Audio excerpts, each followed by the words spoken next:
check in. Penthouse suite, check in. When your feet hit the street, check in. Cause if not, shit get hot, you better check it in. Once again, you got the West Coast finest. We checking in with the legend on Worldstar Hip Hop, the check-in show with the most beautiful, the color in the game, Miss Remy Ma. How you doing? How you doing, sweetheart? I'm good. I'm chilling. You know what I mean? You got that so grimy, something's about to happen smell. That's just so grimy. Hey. Rubbing the hands, like, what are we doing? Nah, listen, no. Let me just be honest with you. When we was talking about Remy Ma, I was real excited because I know Papoose through just coming to LA, but I never got a chance to meet him. Because I remember at one time we were supposed to hook up on something. He had moved and going to LA on something. And we never hooked up.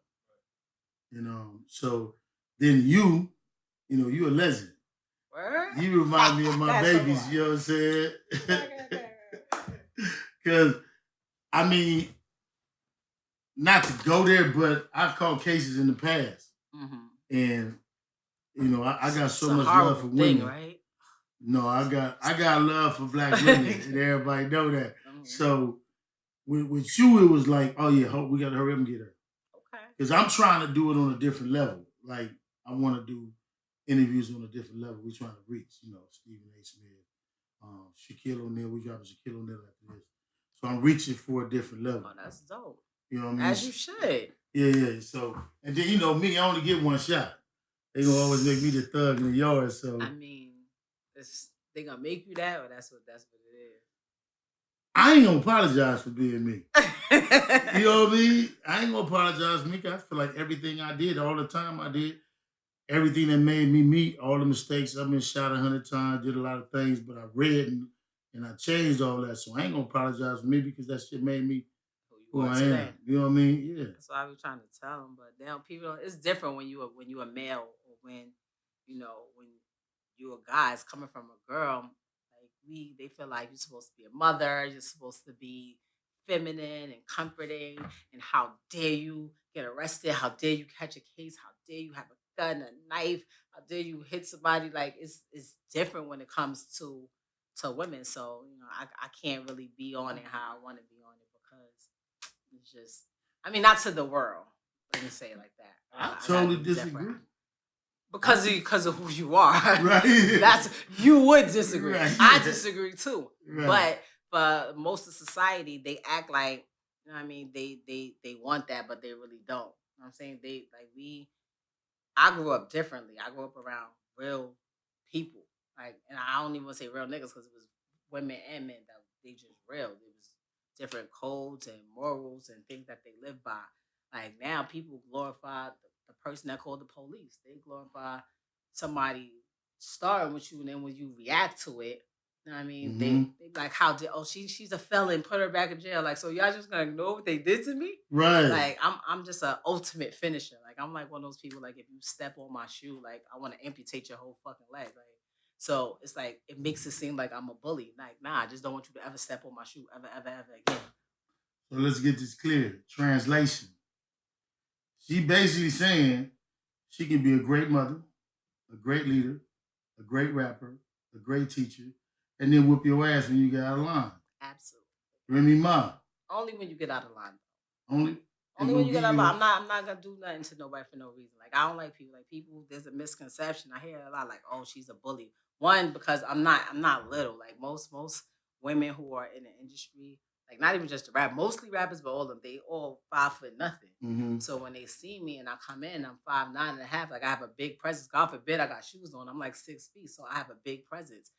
I didn't tell you to start shit. You knew you was 5 feet when you was talking shit to me. Right. Like I didn't pick you because you was little. Right. You knew how big you was when you started. So that I kind of get the misconception of I'm being a bully.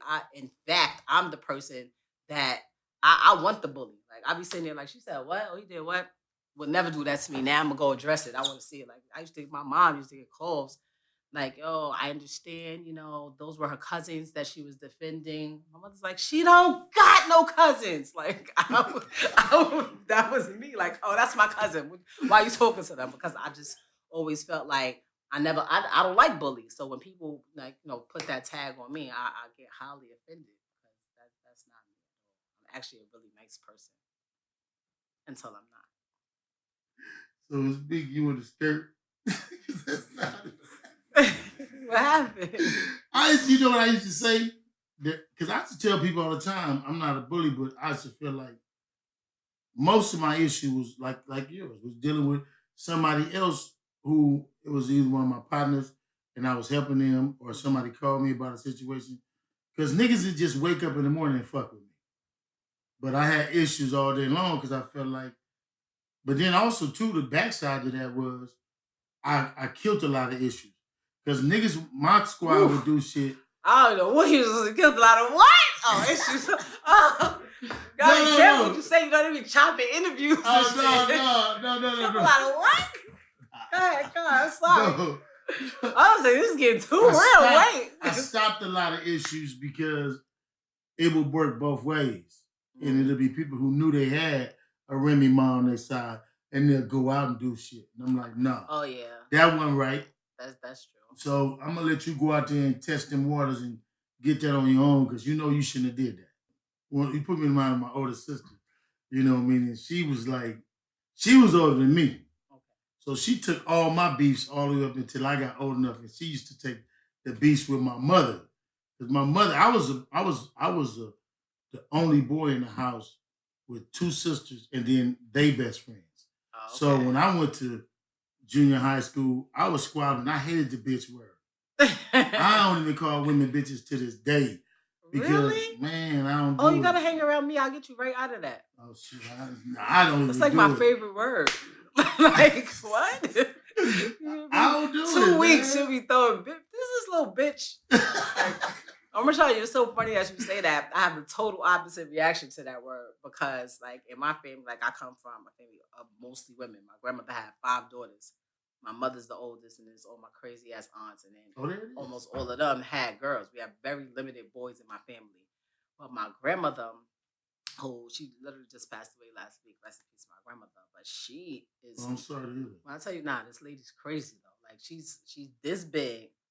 But her presence was so crazy. Her mouth was reckless. Like people tell me sometimes, like, yo, your mouth was reckless. You don't know what to say. I'm like, that's not my fault. Like this lady, like I was like 2. And you do something. She's like, come here, little bitch. And this looked like, so by the time I got 12, somebody called me a bitch. I was just like, I was supposed to be offended. Like, and it wasn't, she didn't mean it in a disrespectful way. That's just the way she took. Like bring them little bitches over here. Let me do their hair. It's just like a regular word to her. So somebody called me a bitch, and I used to see how women would be so offended by like, oh, he called me a bitch. I was like, my grandmother called me a bitch. I was like 5. Like it was nothing. But this is the way that I grew up. Like she grew up, it was really no men around. And she was a single mom and she had a bunch of daughters. So she had to play both roles. And she was little. So, the Napoleon complex, that's not just for men. Like women have it too. So she felt like she had to be, a little bit extra than everything else. And she very much was. So what was her name? Barbara. But they called the Black Diamond. They called it a little bit. They called it a whole bunch of crazy stuff. But okay. So she was born here? She was born here, but her parents and stuff, which I recently found out, is from Barbados. So, yeah, she was born here. She lived in the Bronx. That's who I pretty much grew up under, my grandmother. Like, I was out running around doing what I wanted to do. Like, a lot of teenagers that didn't want to listen to their parents. But, I always went back home to my grandmother, who was in the Bronx, which is about 30 minutes from where we at right now.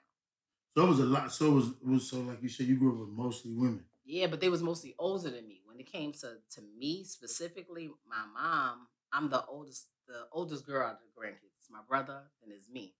And then I had a little brother. My rest of my aunts didn't have kids so long, so I was like always by myself with my little brother. I hated those girls that had families. It was like 5, 10 of them. Like I was the one always by myself. I didn't have any cousins until later on. That's why when I used to like get into fights. And it's like, yeah, that's my cousin. That's what it's like.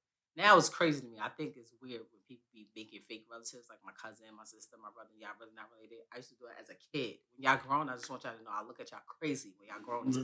Same people as y'all brothers and y'all cousins. Y'all nuts. I was the opposite. It was 13 brothers. My mother had 13 brothers and sisters. Oh my gosh. And imagine, and it was only 3 girls. So it was 10 boys. So it's 1 million of us. And all of them are so similar like you? All of us did martial arts. Oh my gosh. All of us did martial arts. See, God knew that wouldn't have worked for me. If I'd have had 13 people to call on that was like me, I'd have been terrorizing the whole. What happened? Hold on. And that's what we did. we all grew up in the 60s. I never actually lived in the road 60s. Okay. I actually lived everywhere but my neighborhood. So I was fighting every single day, going to school fighting, coming from school fighting. I was going to elementary, in a blood elementary school, and they was like, oh, I'm a crip. What is that, nigga? Like, okay. So just for no reason, just like, because that, I never really understood. It's just, everybody who I speak to that talk about stories, okay, they're like, yeah, and I used to have fights. I was like, but you were just walking to the store, but what happened? Like, get your ass whooped. Just for like, what happened? Captain Crunch. It was but I wasn't, like I say, I tell people all the time, I wasn't always Big U. It wasn't always easy. Because it was like squabble every single day. And then I was looking at y'all projects. I was with Jim. And I was just saying to myself, damn, if I grew up in these motherfuckers, it's like 3,000 people living in this motherfucker. Like, you got to squabble every day. The worst. Like most of my teenage years, I got jumped like every day. Like, so that's the same thing. Like literally every day. And then it would be dragging on because now y'all jumped me. Now I gotta fight every one of y'all that was there. But that's how I used to feel. Like was motherfucker. Like we used to have to get on the bus. I used to have to go to school and we used to have to take the bus. I remember one day I lived mostly in the Bronx. But for like I said about 4 or 5 years I lived in Queens. My mother moved to Queens. I lived in Queens, which is the craziest thing because if you talk to people from there now, they'd be like, oh, she ain't from the Bronx, she's from here. But when I was living there, I was the bitch from the Bronx. It's the craziest thing on the planet. Now I'm from there, fuck out of here. But anyway, I just moved back from Queens. I'm back in the Bronx now and I'm going to high school. So I'm on the bus. I'm on the back of the bus and it's just, they just mad around it. Like, you know who the people is like, oh, okay, these is the ones, that's whatever. But I'm new here, so I'm just sitting there. I hear them violating all type of people on the bus. I'm just sitting there watching it. So now I'm just ready to get off because I'm like, before they even notice me, say anything to me, like I already know. I have it in my mind what's gonna happen when they get to me because I'm watching them go down the bus and just fuck with people. So I'm sitting there, whatever, and it's my stop is next. And this the one with the biggest mouth. She's like, yo, hold the door down. Ain't nobody getting off the next stop. I'm sitting there like, God, why? God, why? So I'm like, all right. The next stop is my stop. I try to be nice, like, the next stop is my stop. She's like I said, hold the door down. Nobody's getting off the next stop. There's no way I'm staying on this fucking bus. Like, there's just no way. So I'm like, all right. And if I do stay on this bus, 9 times out of 10, these are the people I'm have to ride the bus with every day. They're gonna think they're gonna be riding me around the whole fucking Bronx. Like, all right, operation. Move out the way. She moves, they get off the bus. When I tell you, it's like 30 of them, the whole bus. I end up finding out they live in a building next to the building that we're in. This shit went on for like 2 years, yo. 2 years. But it's because the bus ride that you got to take every day from school and then you in the project. So you got like my building's over here. The chick, her building's over here. Her cousins live in this building over here. So anytime, like if I got to go to the laundromat, I got to cut through. I got to go through their building. If I got to go to the Chinese restaurant, it's like everywhere I went, I had to run into one of them. But it was cool because then once you got your own people, and once I started being in the school a little bit more and I was in the hood more, I had my own crew now. Now y'all gotta come through my block, and my block is where the main store is. Like, it's crazy. You would have had a ball with 13 sisters and brothers and cousins and uncles. You would have loved it. Like, it wouldn't have been what you think. Like, fighting every day, like, you had the advantage. Like, when you by yourself, it's a little bit different. So, yeah, I understand the projects in moving because in 1982, I got kicked out of the state of California for like...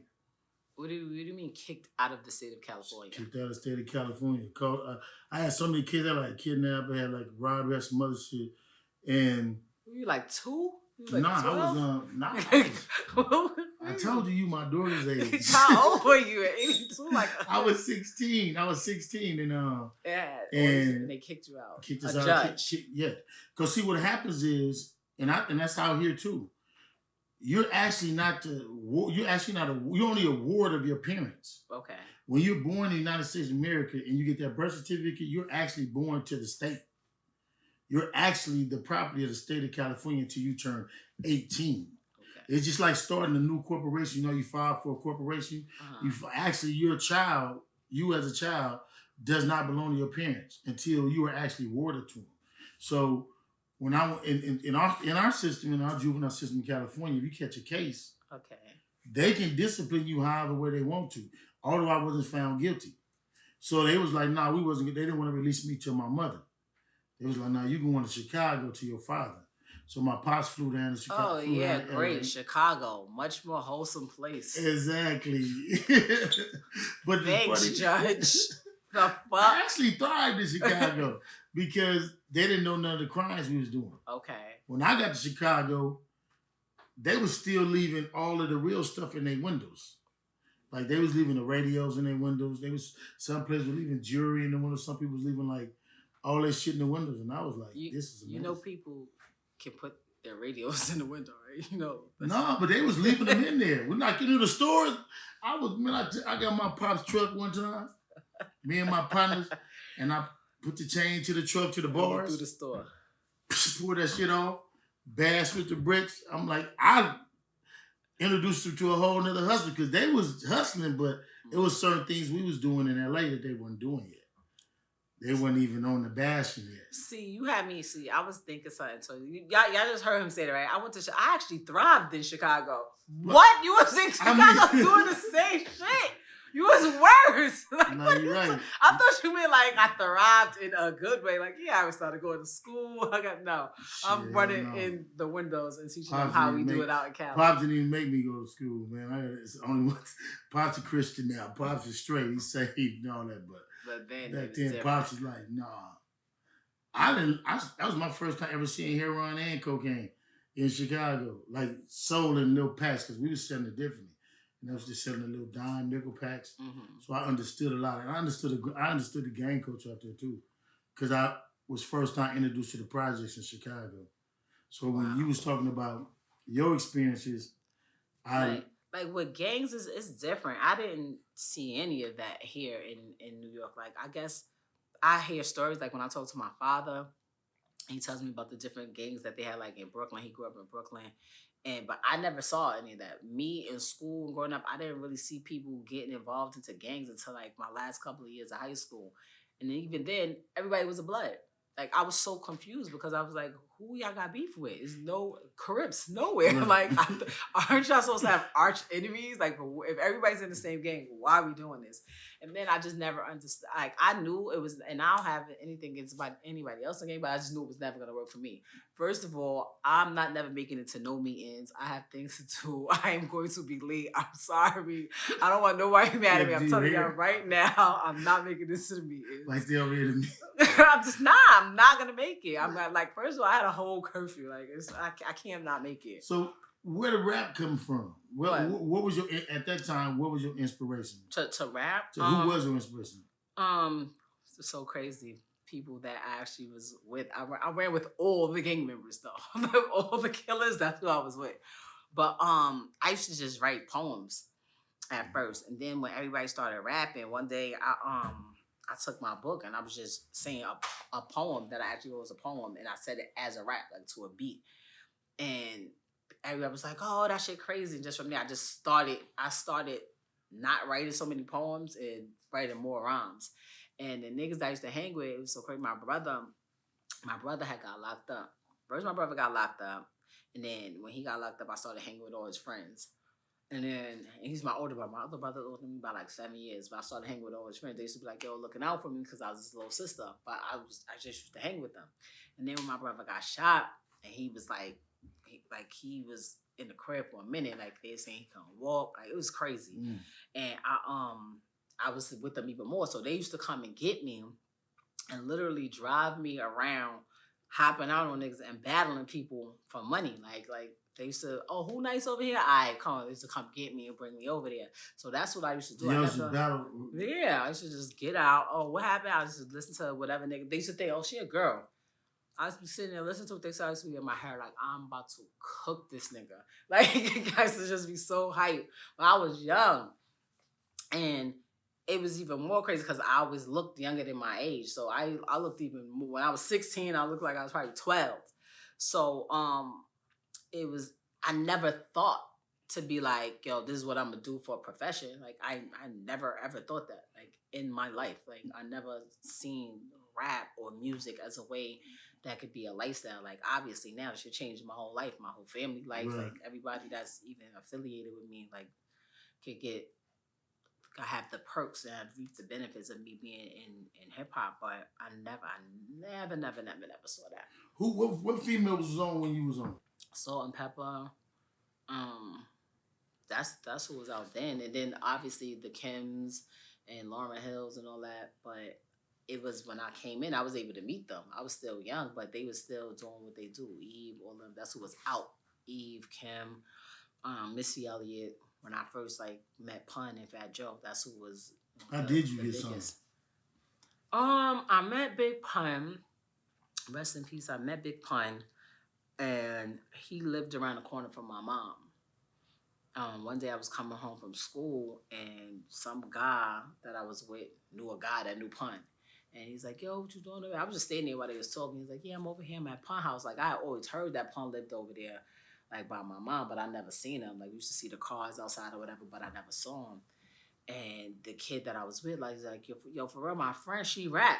And he was like, word, like, yo, let me hear something. I'm like, no, fuck out of here. Like, you told Pun that? No, it wasn't Pun. It was somebody that said he know Pun, but like, right. Who the fuck are you? Like just rap. I'm supposed to rap for you? No, it's not happening. So he's like, yo, I'll take you to Pun. Like, I was like, all right, cool, take me. So we went to Pun crib, and he really took me to Pun crib. And I was talking to them, and I was rapping and shit. He's like, yo, who writes your shit? And I was like, what? Like, I was so confused. Like, what do you mean who writes it? He's like, yo, like your brother, your boyfriend. I'm like, I write it. Like, I never even knew what a ghostwriter was. Like, when I got on, I started finding out, like, not just females, but there were men in the game that they don't write it. Somebody, yeah. I was like, are you fucking kidding me? Like, I was like, the people that I was finding out that had ghostwriters, like, I was heartbroken. Like, my heart was hurt. Like, I'm sitting here busting my brain trying to come up with the craziest shit to say. I niggas just got somebody coming like, here, right, say this. The whole thing. So teaching them the cadence. I met him. And literally from that day, like, he was just calling me every day. Like, I come home from school, he'd be like, yo, come downstairs. I'm in front of your building. And take me to a fucking video shoot with him and J-Lo. Yo, come over here. I need you to braid my hair. Take me to the studio. Him and fucking... I remember one time he was in the studio, fucking Michael Jackson was upstairs, like, in the same studio that we was recording in. And then when I met Joe, it's so crazy because I kept hearing about Joe. But Joe wasn't around. Joe's the nice guy. Like, you know, we're too crazy for him. But I ended up, once I knew who everybody was, I realized why Joe seemed to be the nice guy, because Pun was absolutely, totally batshit crazy. So compared to Pun, yeah, Joe's the nice guy. But when Joe came, I was in there with Pun, and Pun was like, yeah, this is my girl rapper. Mind you, he was calling me everything but Remy. He tried to change my name like 20 times. He's like, yeah, it's my girl rapper, Colors. So that's not my name, bro. Like, stop trying to introduce me as stuff. That's not my name. We'll go meet somebody else. It's my girl rapper, Punish Her. Like, you know, like, I'm Big Pun, the Punisher. She's Punish Her. That's not my fucking name. Stop trying to change. Like, he tried many times to change my name, but he brings Joe in or whatever, and I'm just rapping for like, I don't know, like, it seemed like forever, 2 hours straight. He's like, let me hear something else. Play a different beat. Like, he's like sitting here like quizzing me, like trying to play all type of weird ass beats, and I'm just rapping. But the whole time I'm doing it, Joe's just sitting there like, the more I rap, his like nostrils is flaring, his lip is turned up. I'm like, this nigga don't like me. Now I don't like him either, because now why are you looking at me like that? I find out later, he's really just mad because Pump found me and not him. So he was like, you don't understand. We both was talking about finding a girl that could rap. And it's like, God made you for us. Like, everything that you do, you just fit right in. And it's kind of true. Like, when I be around, I'm like, God, good thing I met you guys when I was like, a little bit more sane. If I'd have met them a little bit, like, if I'd have met Terrence when I was like 15, 16, I'd have probably never made it to see you guys. I was definitely something different. Definitely would have been putting in the call like, hey guys, yeah, these guys over here, they're saying y'all mad pussy. I told them y'all not, but you might have to come show them. Like, that was me. That sounded like when I met Corrupt. When I first met Corrupt, I made him rap everything. He was amazing. Corrupt was on. I think he could rap about every point of anything in the room. He could do it. He made him do it for hours. But he did it. He did it. Yeah, he was from Philly. That's what they used to do to me. And it was cool. They used to bring me, when I used to be on tour, they used to be in there rapping. I ain't got to name no names, but a lot of rappers that y'all think is really nice right now used to be on the road with them, and they used to come and get me, and I was cooking some of your favorite rappers. I ain't gonna tell you. I'm gonna wait to tell y'all. So why you didn't want to give up the name though? Why? Because I like my name. Because I'm Rem. What are you talking about? I don't want to be Colors. I don't want to be Punisher. Like, I'm Rem. I've been me my whole life. Like, some people they become famous or they create this character with this name, and you be like, what does that name have to do with your real name? Just never made sense to me. Like, their name would be like fucking Michelle, and they'll be like, yeah, I'm MC Devastating, kill you on the block. I'm like, what? So like, did your mother and your grandmother get it when you was telling them you was about to sign? How that worked? Nah, they ain't know. They didn't want you to go to college, school, none of that. That had been out the window already. That was around. I was actually I was in high school. I was in high school when I met them. So I was in my 12th year. I was in my last year of high school, and Joe and I was about to go on tour. And I'm like, all right, I could go on tour, or I could stay here and go to school every day and wait for them to come back.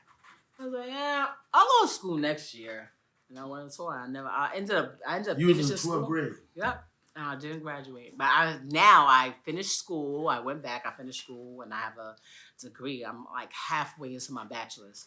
But at the time, I was always smart in school. Like, I was literally, whatever class was like, over here they call it like the gifted classes, the IG classes. Like, I was always in the top class, always got good grades. So, like, I felt like I could miss school. I would literally go to school on Monday, find out what the week was going to be about, and come back on Friday and take my test. Like, and there's no need for me to be here the rest of the day. So why am I here? It's always the smart ones that's like that. What do I need to be here? I was the nigga that had to be there like, give me your homework. I'm gonna fuck you up. I'm gonna copy all this shit. And then, but I got smart though. Because I had an older sister. Okay. And so I figured it out. Like, so I figured I had to at least do it in my hand right. Yeah, that helps. So I figured that part out. I got that part. I figured that out along the way because after the 9th grade, she was in the 10th, I was in the 9th. So I figured out at this white school we was going to in Pomona. So when I got to Crenshaw in the 10th grade, I already stroked. It was a wrap. Yeah, it was over. And that's what my mom was talking about. I was getting bad grades. And my mom, she tell my kids, well, he was getting bad grades. I'm like, I did not get bad grades. I know I didn't get bad grades because I took all my work from the people that was getting good grades. What are you talking about? And it's funny how she be, oh damn, I shouldn't be saying that. I got one more daughter in school. And my daughter asked me that too, but I did not get bad grades. No matter how I didn't get them. Right. I did not get bad grades. It wasn't bad, but I got them. And my math was real simple. I never missed a homework assignment. Mm-hmm. I never missed a class assignment. I did not do great on the test. But back then, the test was only 30% of the grade. Yeah, but... I'm a 70. Yeah, I'm finishing with a high 70. Like, I'm finishing with I mean, you cool with a 70. I would die. I would die if I got a 70. I got an A- one time. I went to report the teacher, everything. I tried to get her fired, everything. Like, this is a fucking A paper. She gave me no matter of fact, it was a B+. She switched. She's like, the most I can do is an A-. I want this bitch dead. Like, that's how I am about school. Like, my friends that know me, my family that know me, like, I'm a whole nerd. Like, I'm sitting there when I was locked up. I got into straight fights. You call any of my friends fights because I wanted to watch Jeopardy. Nobody wants to fucking watch Jeopardy. I know y'all want to because y'all fucking stupid. We're watching Jeopardy. That's what's happening.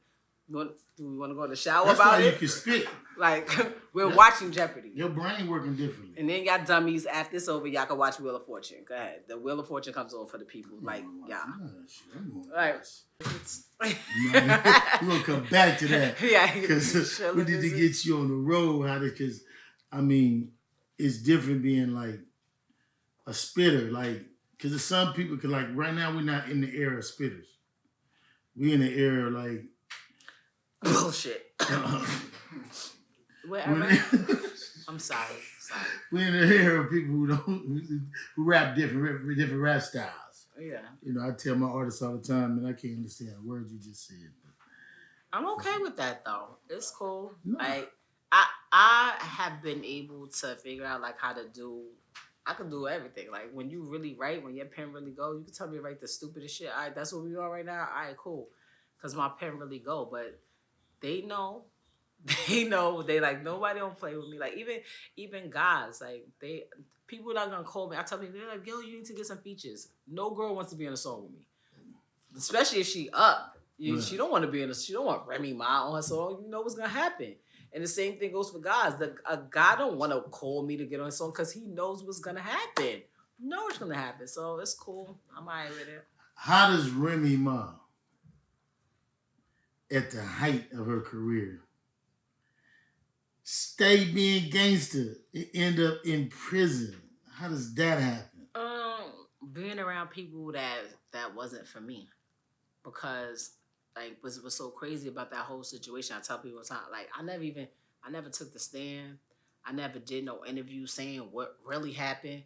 Like if we walked out of here right now and I say, yo, with your reputation being however you say it is and how people portray you, yo, Big U, he choked me, he threw me into a wall and this.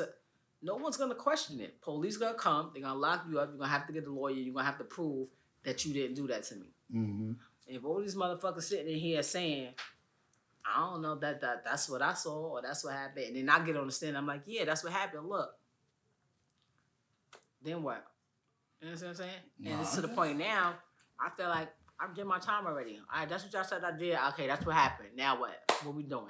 Like, I'm not saying, I'm not explaining shit to nobody. I'm not giving nobody no light. I don't want nobody to go interview these bum-ass motherfuckers. Like, I went to jail and had to pay money. Like, I'm tired of paying people money. Wow. Like, it's, like, if you knew how much money I had to pay from the beginning of my career to now for just, sometimes just to prevent shit from happening, because that's the era that we live in. I've seen people literally know what type of time people be on, start some fuck shit, do shit, and when something happens to them, like, yo, if I don't get a new car and 100,000 right now, I'm going to the police. Nobody want to deal with no police. All right, here. Know what I mean? I totally get it. So, I could have been like anybody else and flipped that whole shit. I'm not getting on nobody's stand. I'm not talking to no fucking police. I'm not doing none of that. All right, that's what it is. What we doing? And that's totally what happened. I know, cause because when I went to jail, I had a little bit of money. It was funny for me because when I hit the prison yard, I kind of would have been a rock star to the niggas in prison too, because my name was already going, and a lot of niggas had forgot who the fuck I was. Like, nigga, when you get to prison, niggas is like, they still want you to prove that you Big U. Because you got a bag now, bro. So we want you to look out. We want you to do this. Okay. I'm going to meet you in the yard. You want me to do what? I'm about to meet you in the yard. Yeah. Like, nigga, you ain't from 60s. You ain't my family. And I don't join nothing else. I'm coming in. So what exactly are you talking about? So did that happen to you when you got there? It was different for me because I'm like, you know, a whole celebrity. They knew I was coming. Once they knew how much time I had, my charger, I was going to a max. There's only one max for females in New York, so everybody knew where I was going. And you had some people that fuck with me, and you know they made my shit a little bit smoother. But you had some people that they felt like, oh, you not special, you this. I'm gonna show you not special, but. In turn, by them showing me I'm not special, they was trying to do shit to me that they wouldn't even do to nobody else. So I was like straight off the bus. I was still in intake. I ain't even get a cell, nothing yet. And I had an officer. She like, I need volunteers to sweep the corridor. So nobody volunteered. She like, at the time, like, I was in my maiden name. So she like, Smith, you do it. Who? Bitch, I got a whole housekeeper at home. I'm not sweeping nothing. She's like, oh, are you disobeying a direct order? Ooh, my God. No, you know that's their favorite charge, disobeying a direct order. Absolutely I am. Bitch, you not going home today telling people that you made Remy Ma sweep the corridor. Suck my dick. Fill out the paperwork. Close my door. Keep locking. Do what you want to do. Like, so from the beginning, like, I already seen what they was on. Like, they was trying to make me feel like less than what, like, and I used to have to tell people, like, nigga, this is not me. I don't give a fuck about this green outfit. I don't give a fuck about this DIN number. This is not my life. When I leave here, I'm going to live in a mansion. I'm going to drive nice cars. I'm going to have a bunch of money. And y'all bitches going to still be broke. Right. And I fucking told y'all. Now look. Because y'all didn't believe me. Y'all thought it was over. Now look. Still in that Honda. Carpooling to work. It's ridiculous. Tried to tell them. And I used to talk like that too. Like, because when you're in prison, what people don't say, it's a lot of people that are in prison that they don't got nobody. Right. Like people girl, people wives, people husband, they family, they kids, they leave them. Mm-hmm. They don't call them. Like, it's people, literally, I was in there with women that had 3, 4 kids that lived 30 minutes away and nobody would bring their kids. They've been there 15 years, they see the kids. Like, people forget about you. And when they think you don't got nobody, they treat you crazy. Like, the more they feel like people that don't get visits, don't get packages, they treat them crazy. Yeah, like, I was on a visit every day.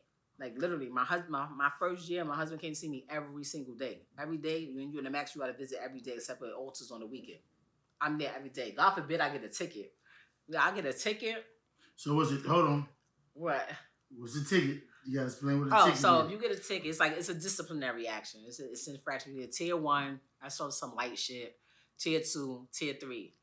Depending on what tier your ticket is, depends on how your punishment is. So you think you locked up, how much more locked up you can be? Yes, you can be more locked up than locked up. So, like, you lose shit like your phone, your pack. That was the one that killed me. Fuck the phone. I'm going to use somebody else's phone. They take my packages. I used to want to fucking die. Like, no packages for 90 days? That's like, they take your phone, your packages, your visits, your trailer visits, which was the most, like, that killed me the most. Like, trailer visits? Yeah, like, we get conjugal visits here. In New York? Yeah. In a max, yeah. If you married, you get trailer visits. So how many days y'all get? Because we get trailer visits in California. For how long? You get 72 hours. All of them is 72 hours? All of them 72 hours. Oh, that's crazy. Every visit is 72 hours. Nah, you get 48 hours. You get 2 days. Or if your people are coming from out of state, you get 4 days. So what I used to do was my son was staying with my mom in North Carolina. So we used to put my son on it, and then he would be able to come, and Pat would bring him. We'll be in the trailer for 4 days. But if you get a ticket, they take your trailers. So when you got people gunning at you, like they used to be on my back for stupid shit like Altic Greens. Like, I used to be in there trying to be fly. I used to have the bitches that know how to sew my pants, making them tight, doing all extra shit. Like, Smith come here, I used to be like, fuck this bitch here. I used to have sneakers that cost more than $50. They used to take my sneakers all the time. Like, those are Uggs. Give me a sneaker. Give them right now. Like, come on. They used to take my sneakers. I had per the directive. The directive is the book that tells you all the rules of what you can have. So per the directive, you can only have 4 pairs of sneakers. I had like 40 pairs of sneakers. So everybody who ain't have packed, I had 4 pairs over there. I used to have to be calling people like the day before, like, yo, when you go to the yard, tell her to bring down my pink and yellow Nikes. Bring them to the job. I need them for tomorrow. Like, it's crazy. When I left, though, I gave everybody everything. And the hate, I'm going to tell you how deep the hate was. When I left, I gave all my shit away, like, to people, not even to my friends, to people that, because most of my friends, we was, like, the ones that got everything. Like, they hated us. Like, but people who I know that didn't really get shit, whatever, I gave them all my shit. When I left, they did a big search and took everything that I gave away. Took it. It's bad, right? For no reason. That's fucked. Well, let me break this down to you. What y'all don't understand is the family visits. This the system where you get to get conjugal visits. You get to get conjugal visits every so many days. You guys was how many? Every 42 days. Every 42 days. But inside that 42 days, everybody else in the prison and the guards, counselors, teachers, and everybody know it's probably only 15 people in the whole unit that get family visits. And everybody know who they are. I was in that same situation. So niggas will know. We doing shit to you, right? No, you know my trailer coming. Bitch, why you on the phone and you know it's my time slot? And they know your shit, my nigga. They know it. You on the basketball court playing with other niggas is all tough. Because they know when you get within that 20 days, you don't want to do nothing. I can't go explain to Papoose that I fucked it off. Oh, no. Let me tell you what used to happen. So I used to feel so bad. Because when you get in trouble, they sit you in a different... You don't sit with population. When you're on a regular visit, you sit with everybody. When you're in SHU, which is special housing, you keep locked, they put you in another section. So I used to see him walking in all happy, knowing that we got like 12 days left, and walking that way, and don't even see me sitting in this. Like, excuse me, she's over there. He used to turn and look at somebody. So let me tell you what happened, right? So this bitch used to be like, why, babe? Why? Like, I used to feel so bad. But what I used to do, let me tell you how I used to fuck them up. Disciplinary is the building that you go to handle your ticket. You need a captain. If it's a tier 3, a captain has to do it. Like, you have like different levels of authority has to do your ticket depending on what your charges are. So I knew what time they left. So I used to make him come get me, and they don't open to 9. They don't open to 9 and they leave at 3. Visiting hours start at like 8:30 and it's over at 4. So I used to like, yo, get here every morning at 8:30. So I'm on the first movement on the visiting floor, and I'm not leaving until 4 o'clock. So by the time I'm going, they can't do my ticket. So if they don't process, if they don't process your ticket in a certain amount of days, it's gone. You got 30 days. So I used to be finagling their ass. I was like, yo, and his ass used to be burning up the road. He's like, I hit a deer, but I kept going. So I used to have to do what I did. But I used to get in trouble a lot, but it was crazy because it was people used to really be like testing me. Like I used to tell them, like, I'm not just a regular rapper. Like, even when I first got there, people was like so nice that I would go on my cell and like it's like this much space under the door, so you could slide shit under. It'd be like all type of fucking bitch that worked in the laundry. It'd give me bleach, fucking the Stay Shop. She giving me extra, they stay clothes, but they have different ones. You got something that got the zipper, something that's pull up. So like I have all the flavor shit. And I used to be sitting there like, yo, I hope these bitches know I'm not going to be your girlfriend. I'm not none, because I don't know. I've never been to prison before. I've been to jail before, but I've never been to prison. And prison and jail is very different. So in my mind, I'm thinking, I don't even know any women that been to prison. All the stories I hear is from guys that's my peoples that went to jail. So the stories I'm hearing, I'm telling you, I'm never coming home. Because if you catch a charge while you're in prison, it's an automatic 7 years. Charge. You going back to court. Yeah, but it's the lowest you can get is 7 years. It's not like a regular charge. It's like, so y'all's is a standard 7? Yeah, standard 7. Oh, shit, no. Oh, new charge while you're in prison already? Add 7 onto that. Like, who the fuck? Nah, that's crazy, right? Yeah, that's crazy. That's insane. We got a whole other case. Add on charge, you get to fight it. You get the lawyer, you got to go to court, whatever city you in. But I would understand if you gave me extra charge and it was like normal. Okay, this carries a 1 to 3. But because you're already 7, just straight 7. Starts at 7. Damn. It starts at 7. So I used to be like, I'm never gonna come home. I'm this, but and please, people, do not take this wrong. And then this is why I'm gonna say it because I'm sitting here with you, and I know you could probably understand it, but I want y'all to understand what I'm saying. Prison's the worst fucking place I've ever been in my life. I was so lame. Like, you gotta have people do shit for you. You gotta call people, do this, pick up this. Like, anything you need, you gotta get somebody to do it for you. That's the most annoying shit to me on the planet Earth. I hated that people telling you when you could shower, when you could use your phone, when you could see your family, reading your mail, listen to your calls. The whole shit was fucking fucked up. But there were times that I had mad fun when I was in prison. I fucking swear. And people like, yo, what are you talking about? I swear I would come down on a visit. Like, I would, in my business sometimes, like, yo, I gotta go. They was like, where? I'm like, nah, because we got something going on. Like I gotta go. Niggas didn't understand. Like, wait, so are you starting to like it here? Like, all my friends now that I hang with and that I be with in real life, that I invite to my baby shower, to my wedding, that come over to my house, they're my friends. Like, just recently, as of like 2 years ago, all my friends came home. Like all of my friends, everybody. I got like 2 that's still there, but that's because they got the L on the end of it. But all my friends is home. I got one that's still on parole, so we waiting for her to get off. But all my friends is home, and those are my friends. How I know they're my friends because my friends that I had before that, like I ain't see them. Like, to be honest, people. I don't want to say people forgot about me, but people was doing what they was doing. And now me being out here and seeing how quick time goes by, like they probably didn't even realize how much time was going by. Like, yeah, I'm gonna go see her. I'm gonna get up there. And they never really got up there. And I'm not mad, but I can't fuck with you because, nigga, I need it. Like, it was times where Pap had shit to do, and he's like, yo, I'm gonna just come because he ain't want me to be up there by myself. So these motherfuckers who's my friends, who I call my friends that I met in prison, like, these are people that I know when I was locked, they was fucking using their phones, putting numbers, going to the guys, getting numbers for them so they could call my family, sneaking food to me. Like, you know what I'm saying? That they ain't do that because I was Remy Ma. They ain't do that because, I was this rapper. I was saying that they was just my people. Henley gonna take a case for you so you can get to that family visit. Right. See that. Some like, right. Look, hold on, I got this. Right. Hold on, I got this. It was definitely times where we did shit. Like, it was so crazy. Recently, I had a birthday party. And I invited my friends, and my friends who was locked up with me was there. So we did some shit where we went around the table. Everybody told a story about me that they don't think people know. And they was telling stories about when we was away. And one of my friends, bitch, I should have never even let her talk because she knows who. She was like my friend like this, my whole bit. She did my whole time with me. And she was telling about this fight we had and how we went to the box.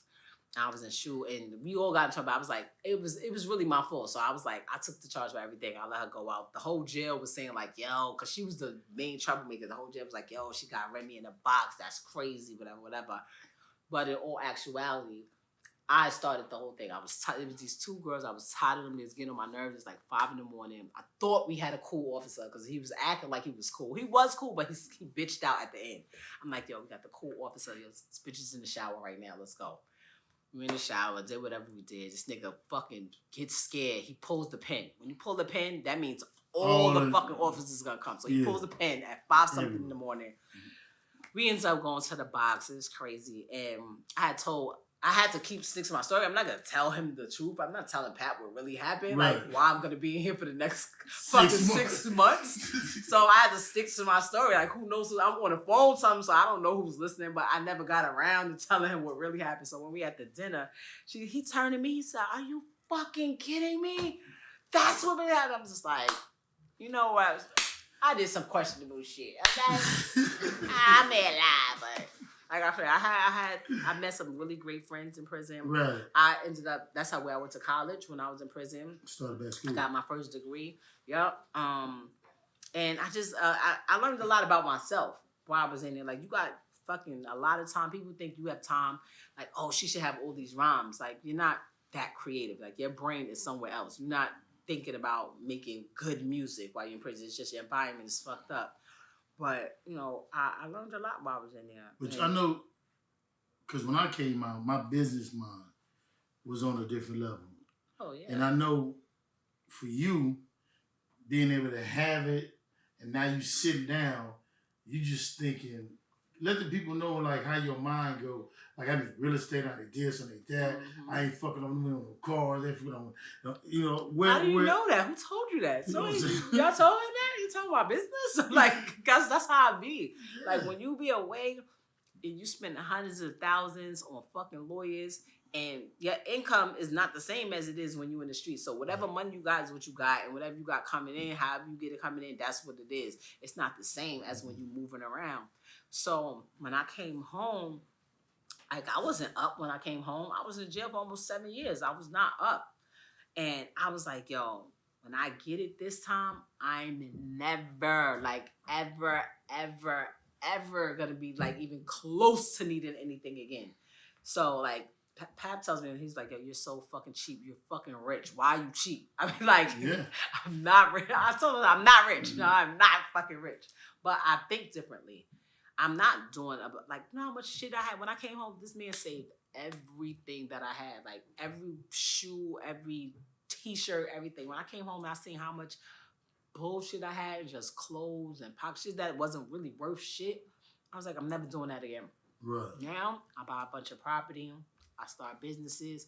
Like, even when it comes to this rap shit, people like, oh, when is the album coming? Was this? Like, the album's coming, but I'm doing whatever's gonna get me the bag right then. Like, I'm not rolling the dice playing with this no more. I'm not 25 years old no more. You understand what I'm saying? And it's just like, you have a different mind state. Right. When you've had everything taken away from you. I tell people all the time, I wasn't in there wishing I could be in a fucking studio. I wasn't in there wishing that I could fucking I was in there wishing I could fucking be at my son's graduation. Real talk. I was in there wishing that I could fucking help my mom when she was going through some shit and couldn't nobody fucking help her. So that's how I think about shit. All that shit with people be saying little dumbass comments like just fucking talking because they have lips or posting because they got thumbs. I don't give a fuck about none of that shit. That shit means nothing to me. And that's just a growth, because when you came home, I know your conversation was over here, and everybody else was right here. Yeah, they crazy. You know, it's like, and the crazy thing is, I know you feel like it ain't even over yet. I just got started. I literally just got off of parole. They made sure, like, when people understand, it was like, oh, she came home. She's just like, my hands was tied. I couldn't do nothing. I had 5 years post-release supervision. That's crazy. Like, and they made me do every day. They made me do 4. Somebody got slapped. They ended up with a black eye. They put a fucking ankle bracelet on me quick. You know what I'm saying? I had a curfew my whole 5 years. I couldn't leave my house before 8 o'clock. I had to be home before 8. My whole 5 years. I mean, say it again. I don't think they got that. The whole 5 years after I came home, I could not leave out my house before 8 a.m. and I had to be in my house before 8 p.m. If I was out, I had permission. If somebody called me right now, I was like, yo, I got $200,000 for you right now. Could you come and perform? I couldn't even take the money. I had to call my PO first and be like, yo, can I do this show? And it was up to their discretion if they wanted to be an asshole or not. Right. Where are you staying? Who are you going with? Who's Yeah, this did people? they Like, make you check in with the the police stupid department? shit. No, I had because I had a gun charge. I had 2 paroles really. I had the one that I had to go to for my case, and then I had to go to the gun violence gun offender parole. Is shit that just craziness, just absolute craziness. And then it became a point where people was like having fun with it. Like, I went to a fucking All-Star one time. I ain't have no permission to go, but these niggas want me to perform at All-Star weekend. I'll deal with the repercussions when I get back. I got no plane, I went. I know for a fact somebody had to call it in. I was just upset because I'm like, you got fucking parolees just out here committing new crimes, doing drugs, whatever, just fucked up. You turned on your TV and saw me performing at All-Star Weekend, and the first thing that crossed your mind was like, did she get permission to go down there? You a fucking hater. Like, yo, what the fuck is wrong with you? Like, nigga, I'm out here trying to do better with my fucking life. And it was just like everything I was doing, they was just trying to block. I eventually ended up with somebody who was my parole officer and like understood what my job was and how shit needed to be processed faster. And it was cool, but it was like people that wouldn't even normally be involved with a regular parolee's caseload was all my shit. Like, I had to get permission from the fucking district fucking supervisor. Like, bitch, why? Right. Mind you, this same bitch, before I came home, yeah, bitch. I said, bitch, you can't do nothing to me now. You suck my whole dick. Sorry, I had to get that out. Before I came home, she sat down with my husband, right? And my husband was telling her, like, yo, she gonna come home, you know, and we're gonna do this. Just pretty much telling her the whole game plan, because we had a game plan of what I was gonna do when I come home. She gonna look at my husband and gonna say, how you know she gonna come home and even want to be with you? Neighborhood. Like, right. Like, shots fired. Like, she was just like, and we don't know what's going on with that. And who are you? Like, and I think it was my attorney. And who are you? And why are you being, like, she was just so nasty. And the shit that pissed me off the most about it was always people that look like me. Mm-hmm. Oh, they're the hardest one. Anytime that I got any type of break or anything, it was from them other people. The ones that look like me, and I felt like that I know you got somebody in your family that's probably locked up or went through something, was being the want a hard dick every situation for no reason. But now I'm good. Now I'm on for roll. Now you home. Now I be chilling. The music is going. Music good. Family good. I'm doing fucking movies. I just did my first movie. It's called Big 50. It's based on Delronza Hood. She was like a big time everything from Detroit. So I played her in the movie.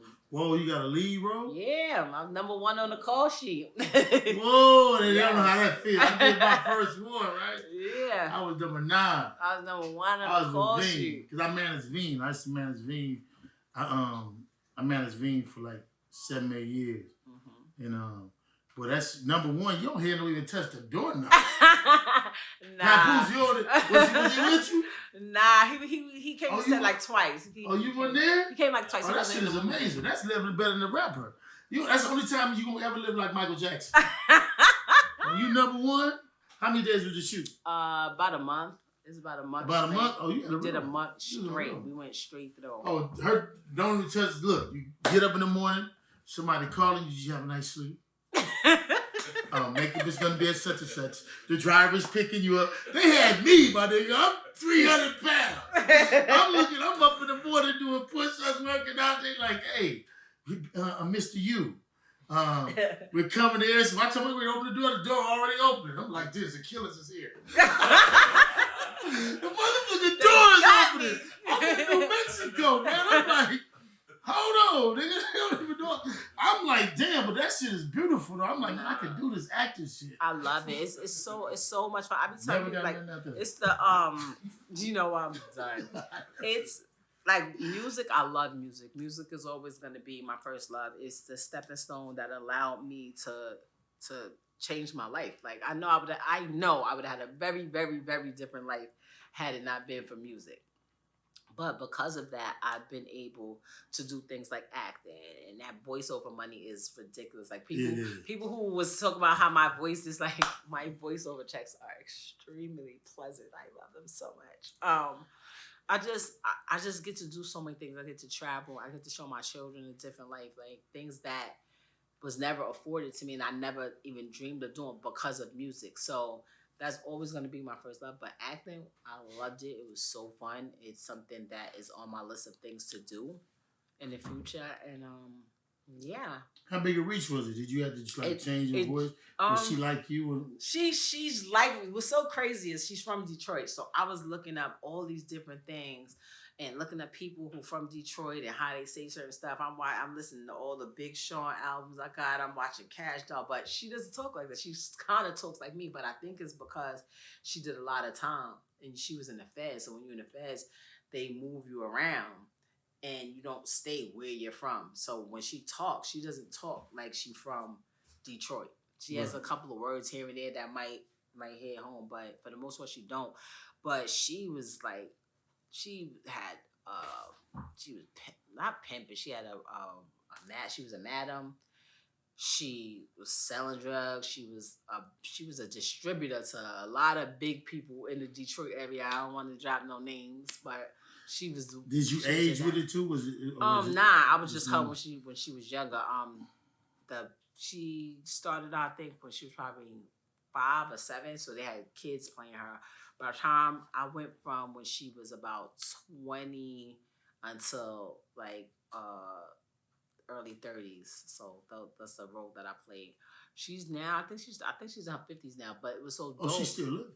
She's still living, and she's not in jail, and she fly as fuck. Yeah. Every time she step on the set, bitch got the flyest bag, the fucking fur, hair done, makeup done. Like she's fly. Like she ain't one of those people that had it and then she broke it, fucked up. Like she good, and she was on set. So anytime where like I wasn't really sure about how she would say something or how something would be, at first it was nervous. Cause I'm like, imagine. I couldn't imagine how the guy that's playing Big U in the movie, you sitting there watching him. Like, I couldn't imagine the pressure he would be under. But look at just thinking about it. Yeah. Just think what have to be. Come here. First of all, I don't stand like that. Yeah. But it was a little bit. But I'm kind of goofy though. Nah, she's cool as shit. So it was I was a little nervous at first, but one time I looked over. And it was a scene that we was doing that had to do with her son. And it showed how like, you know, when you're young and you're in the streets, you're trying to get money. You don't think about how it's affecting your kids, your absence. All you think is like, yo, you got clothes, you got food, you got the latest toys, the latest this. You don't need nothing because that's the shit that we wanted growing up. Not realizing your absence. So it was like, it was a scene that like kind of played on that. And I wasn't really sure if I was doing it justice. So I went and I was going to go talk to her and look. And she was sitting in her director's chair to the side. She was crying. And I was just like, okay, I guess I'm doing a good job. Like I went back, like it was so real that like she felt it. I didn't even want to talk to her. I was like, she's like, yo, you're doing a great job. Like when I went to the movie premiere, I seen her grandkids, and her 2 grandsons walked up to me and said, "You played my grandma so good. You act just like my grandma." I was like, okay, like that to me, like what's the name of it again? Big 50, the Delron's a Hood story. Go check that one out. Yeah. That's crazy, because guess what? One day you're going to be looking at somebody playing you. Nah.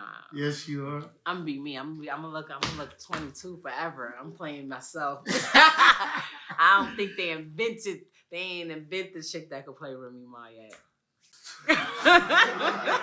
Hey, but now let's come on now, because see, your generation, these niggas is walking around with beehives and old matted shit. Like, it was I crazy. Looking like eraser heads. Dreads.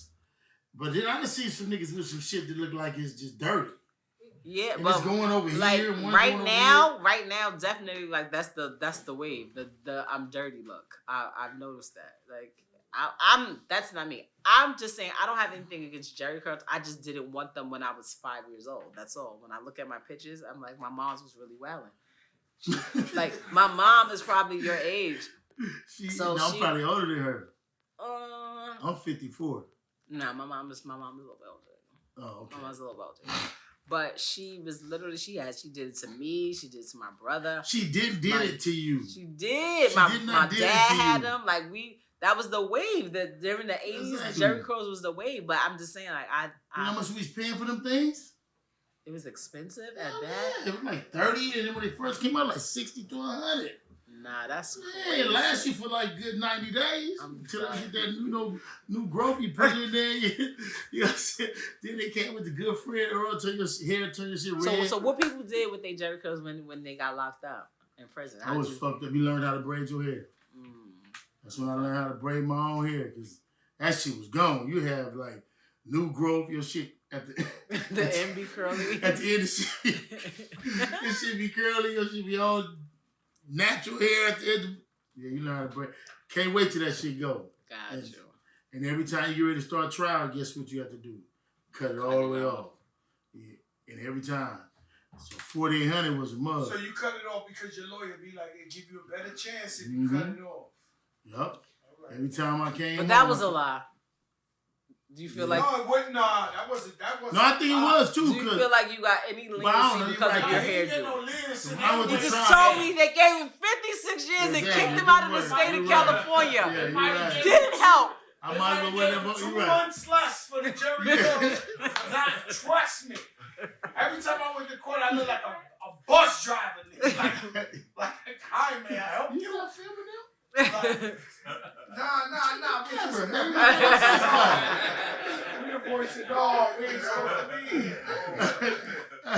Nah, for real though, I'm with her. That shit did not work. Cause the crazy thing is, when the DA got to talking about me, that nigga talked about me so bad. Crazy, I wanted to find me guilty. I wasn't even there for no murder.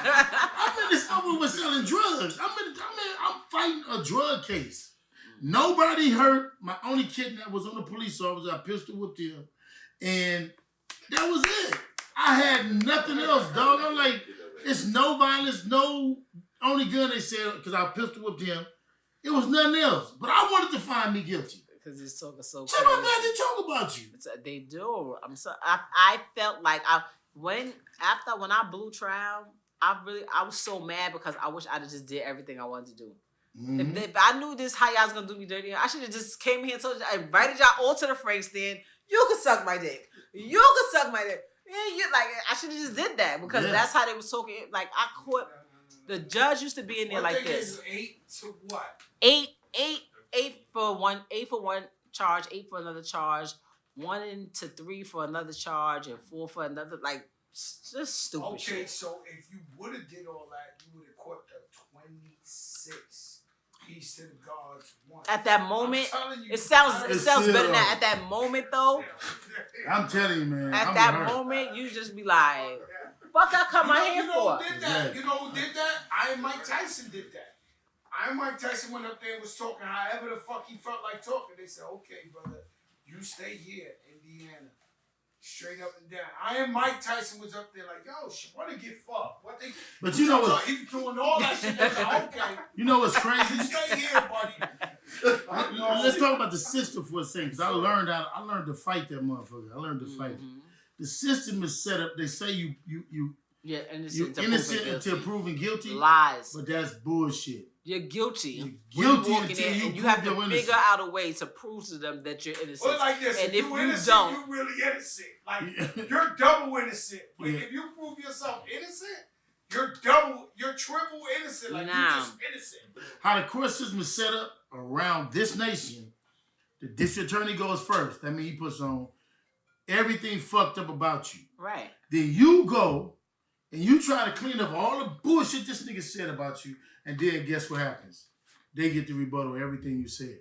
And if God forbid you're on trial, it's nothing like you've seen on TV. None of that. They pick the jury. I have people in there like this. So, do you listen to Hot 97? Do you like rap music? Yeah? We don't want them. Uh-huh. Like literally, those were the questions that they were asking. Have you ever heard the song Lean Back? Yeah? We don't want them. You know what else is the problem? Real trouble, people won't vouch for you. Your absolutely. Family, your own friends won't vouch for you. Yeah, no one co-signs you. Write a letter for you. I've seen guys' mothers wouldn't write a letter for them and say, my son is good guy. Okay, but this is the thing also, what people don't understand about the system. They're not supposed to let you go. They don't want to let you go. Look at every DA, any office that convicts. They don't tell you how many people they let go. The federal, we have a 99.9% conviction rate. Oh, he's the DA.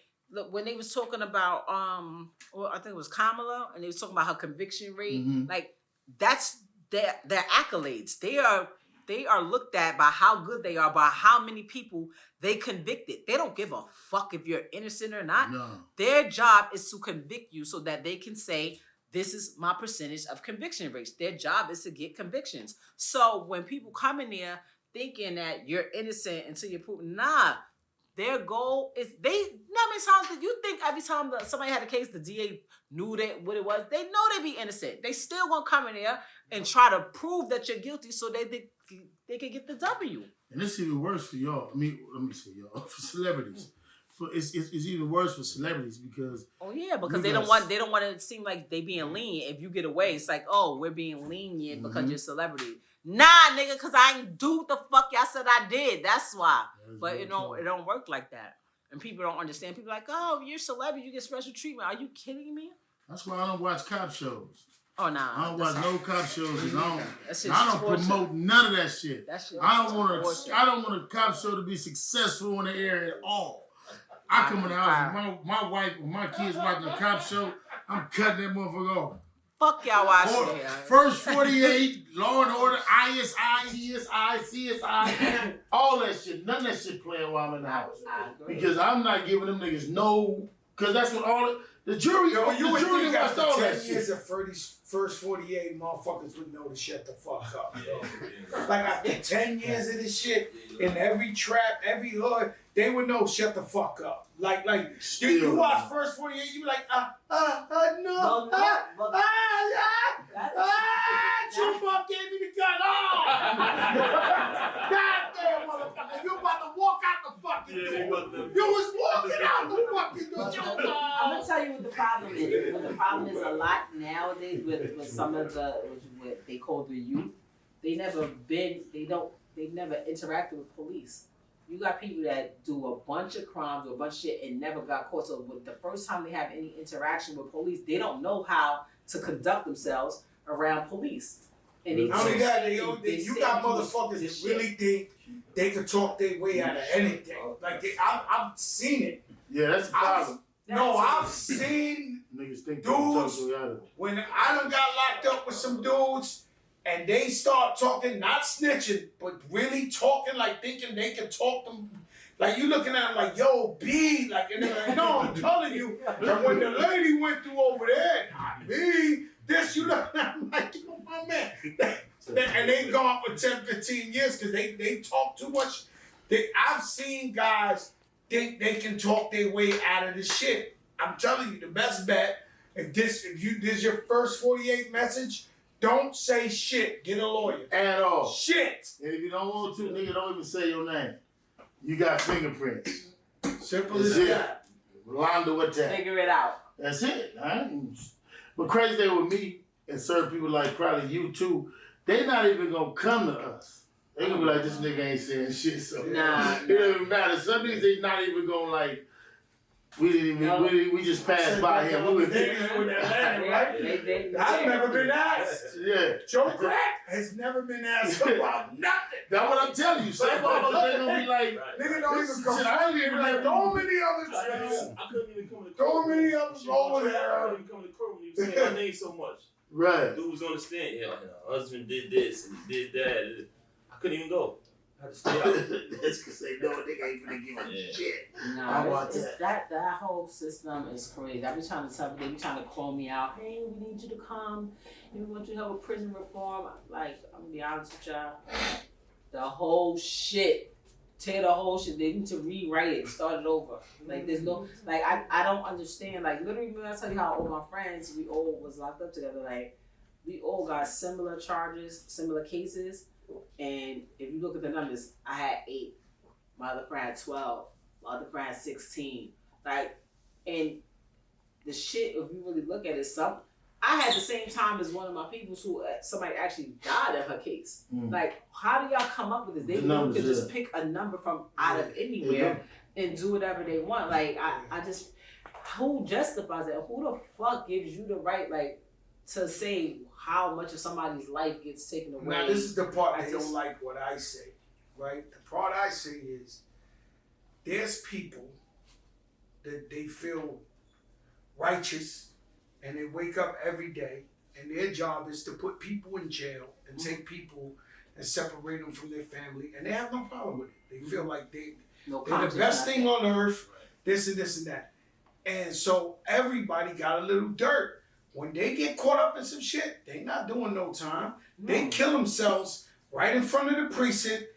These guys who had no problem putting 150,000 people in jail, when they look like they're about to go to jail, they kill themselves. They don't want no part of that. So how do you feel so like it was nothing to give a guy 28 years, 26 years, 50 years, this? How do you feel so cool with it, and then when it's your time to go, you kill yourself?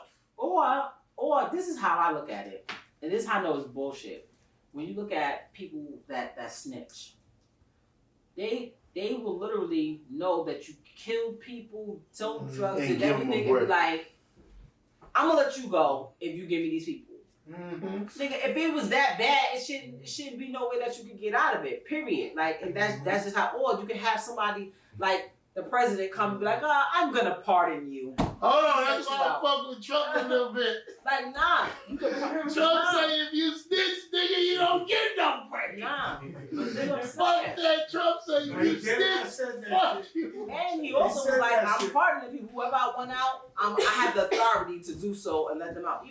Or you can write to the governor and get clemency. You know how many people I seen writing for clemency and never got it until like just recent years where like people heard like, oh, so-and-so, she got her clemency and was coming home. Like, the governor has the power to be like, okay. They didn't have that shit. Yeah, but they don't use it. They don't actually, they don't use it for people we know.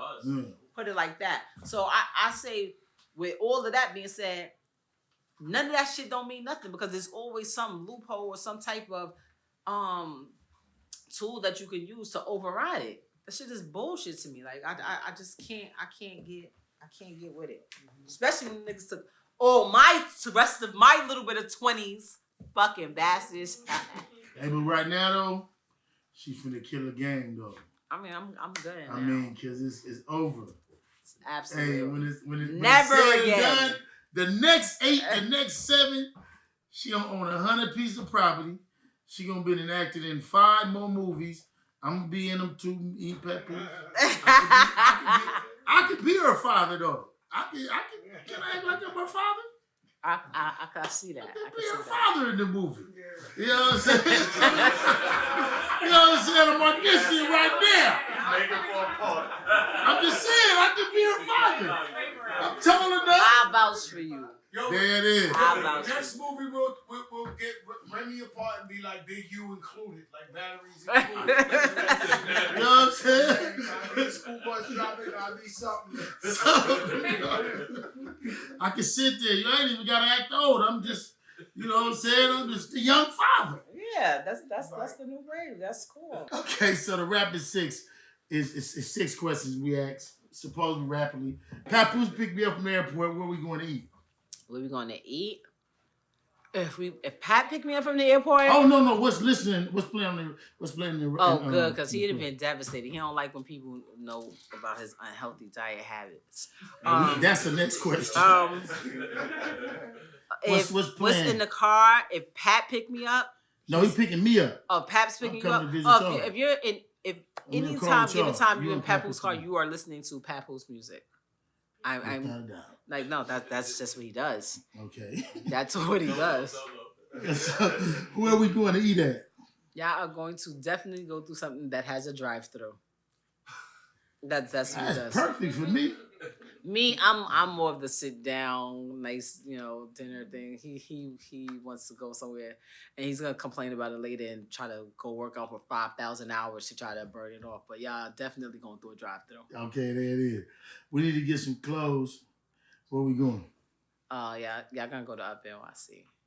Who? Up NYC. Up NYC. That's where. Somebody else said that too. That must be that's popular shoe place. That's where we're at. That's Fat Joe's store. I know that. I know. I said popular shoe place. That's what you call a shameless plug.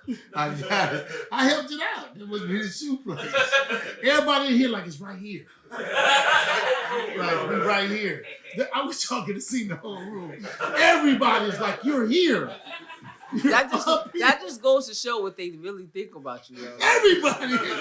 That's what you're supposed to say. I knew that. Nigga, you knew that. You're here. Okay. Where we partying at?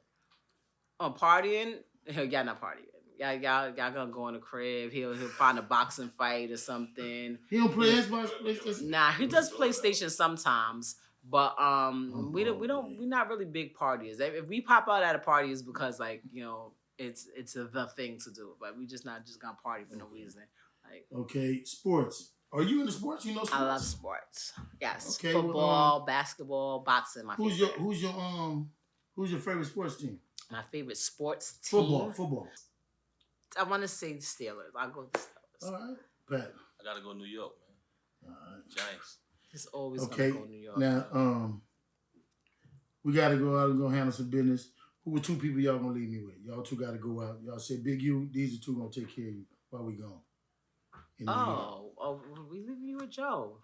You go with Joe. Okay. You're in great hands. I'm gonna leave you with Joe. All right, now he go to Adam. Before we get to the Grandocious, I gotta know, name your top 5 NBA players. Oh, that's easy.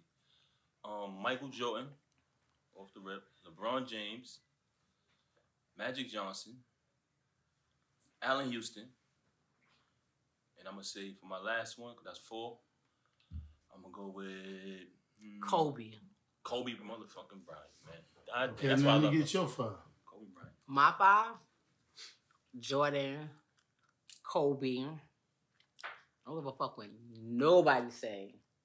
Steph is going in there. Steph Curry is going in there. Like he does some amazing shit that literally just fucking blows my mind. Period. Shaquille O'Neal. Shaq. Oh, you gotta put Shaq in. Shaq is different. Nah, that's my guy. And AI, Allen Iverson.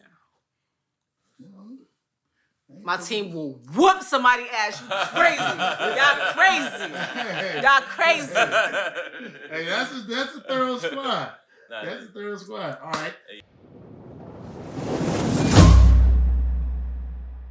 So now with grandiose is a word I made up. It's a real word. Yeah, well, it's my man, grandiose. You didn't make that. Didn't I make up grandiose? At least I spell it my way. You can't fuck with me on my spelling. God fucking with you. And this nigga really is a bully. Look at the kid. She had me crunching my own word. Hey, look. You understand? I'm fucking with you. What's the grandiose? Grandiose, man. It's Remy Ma's grandiose moment. My grandiose. So, and I can do I whatever know I this want. This is colors. You know what? You got me with that one. You get that one. All right, so we wake up and we get on the phone because we run shit. Like we we're past the presidency. We have carte blanche to do whatever we want. So we are going to go on a tour. We're going to all the prisons, right? And we let all the real niggas out. Like we've had somebody do our research already, so we know the niggas that's really just in there for some bullshit. Niggas done told on them. They just got some crazy ass drug charges. Niggas gave them a bunch of numbers. We let every last one of them out. We're gonna personally send the craziest car that they ever dreamed of to go pick them up, give them the keys. They're gonna have a full bank account with at least 6 figures in their bank account to start them off right. You know what I mean? There of course. We can't just not do nothing to the fuck niggas that's in there. Anybody that's a fuck nigga that's in there, we're personally putting them in shoe for at least 6 months because we felt like that. Sit down, think about why you wasn't let out because you're not a real nigga. We're letting them out. After we let all those people out, now we got some more real niggas in the world because it's not a lot of us. Most of them they're dead or in jail. So now we got more real niggas in the world. Right. So we done changed. We already changed the landscape of the way the world works. Like this, exactly. We not out here by ourselves. There's a bunch of wolves running around. So now, after we done did that, we could go and go to our own private island because we have our own private island. It's called Real Nigga Island. We go to Real Nigga Island, and on Real Nigga Island, we have the best chefs. We got the best weed. You smoke? I don't smoke. I don't do drugs. Hold on, I'm gonna do mine over. You want to do your grandiose? Check. Hey, nah. Hold on. Real quick. You can come to Real Nigga Island too. What's the problem? Check it out. I was outside chilling in my house. It was nighttime, so the sun was out. I drank my food and ate my water in the middle of the block, standing on the corner. 2 non-violent dudes started to fight. He reached in his pocket and shot him with a knife. The man in the wheelchair started to run. You couldn't even hear it. It was so damn loud. The cat started barking. The dog said meow. Uh-oh, somebody must have called the cops. I guess the deaf man must have heard the shots. If you don't believe me, my story's true. Ask the blind man. He saw it too.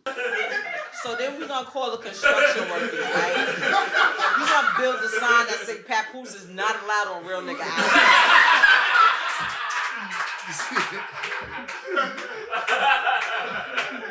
Yo, what's the word again? Grandiose. Grandiose. He's officially banned from Real Nigga Island. Banned. On Real Nigga Island. On Real Nigga Island, every night we got the craziest performers.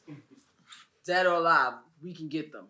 Like right. Literally, that's how ill we are. We can literally bring people back from the dead to come perform for us. So we got Mike Jackson. Yeah, we got Michael Jackson, we got Whitney Houston, we got Prince. Pop, we got Big, we got Prince, we got anybody you name. Like the other night on Real Nigga Island, Luther came out. Nigga killed it. It was amazing. Amazing. Oh, that's so and then eventually our plan is to expand from Real Nigga Island to Real Nigga World.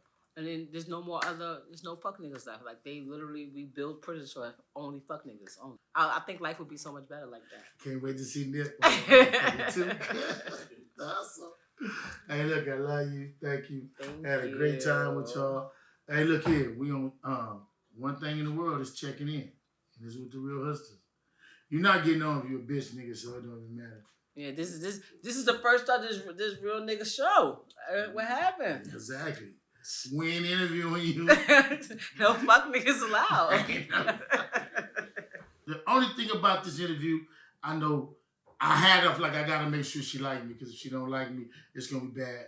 Black women, they'll fuck over you and you'll get looks that you ain't. I grew up with black women. Like I said, I had all sisters, and if they don't like you, this interview would have been cut 20 minutes into it. Nah, I like you. I like you a lot. I thoroughly enjoyed it. I'm happy. I know I had the winner. You know what I'm saying? And I'm gonna get the role as Pops. You know what I'm saying? So we in there, but no, I'm really glad to have you though. Thank you know you what for I'm saying? having me. I appreciate you. Thank you. You know what I'm saying? And I get to be Pops again. Yes, I'm rated in my contract. Absolutely. Anytime they hire me on a movie set, he has to be my father, even if it doesn't require that I have a father in the script. I'm in there, Joe. Joe heard that. Y'all get Joe. You got Joe and Kevin? Yeah, man. See, what y'all don't understand is you got to check in, man. Everywhere I go, I check in, man. No, I don't get checked, I check in. It's a big difference, man. You gotta really understand what I'm saying.